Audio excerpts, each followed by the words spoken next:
Dear friends, this week we read the Torah portion of Tetzaveh, and as well we add the second of the four portions that we read during the month of Adar, related to Adar, the one before Purim, Zachor, which talks about remembering to destroy in the time when the Jewish people had full sovereignty over Israel with the temple, to destroy Amalek.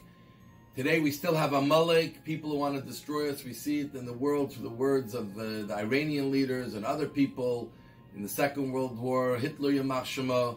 We have to be very conscious of the fact that there are people who hate us just because they hate us, not because we're bad or we deserve it.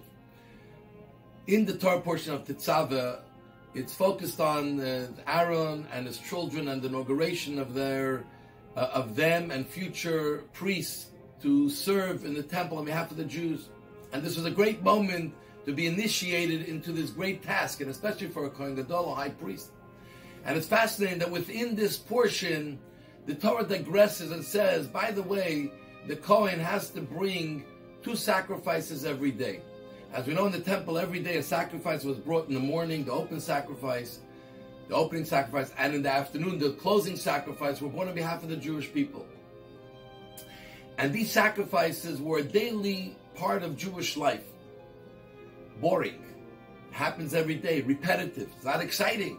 The one sacrifice they brought when they were inaugurated, where the high priest brought something every day to remember he's a Kohen Gadol, he's a high priest serving the Jewish people. Why do we mix in this something that's part of regular, normal duty?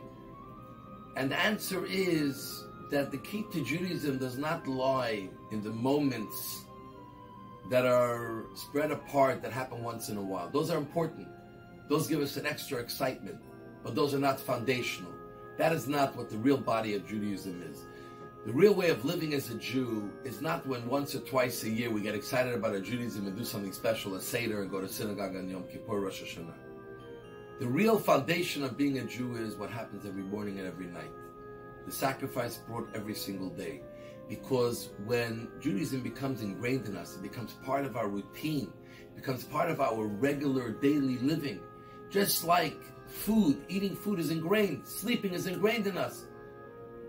We don't get so excited about it, but it's part of our reality of who we are.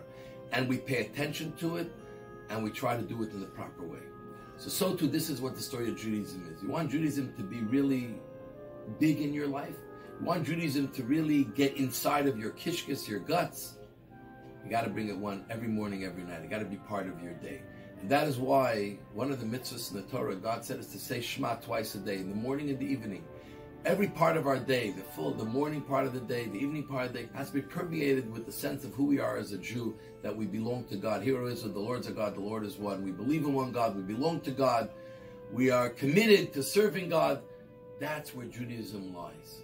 So even as we prepare for Purim, and that most beautiful, joyous day of the year, it's what happens the day after Purim and the day after that where the Judaism really counts and where it really becomes part of who we are.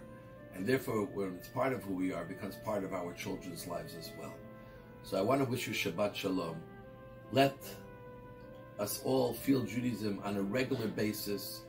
Try to incorporate one thing you do every day for Judaism in your life, even if it takes a minute, and you'll see the difference in just a few months of how much deeper it is embedded within you.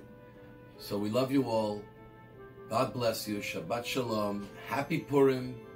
Make sure you rejoice in Purim well.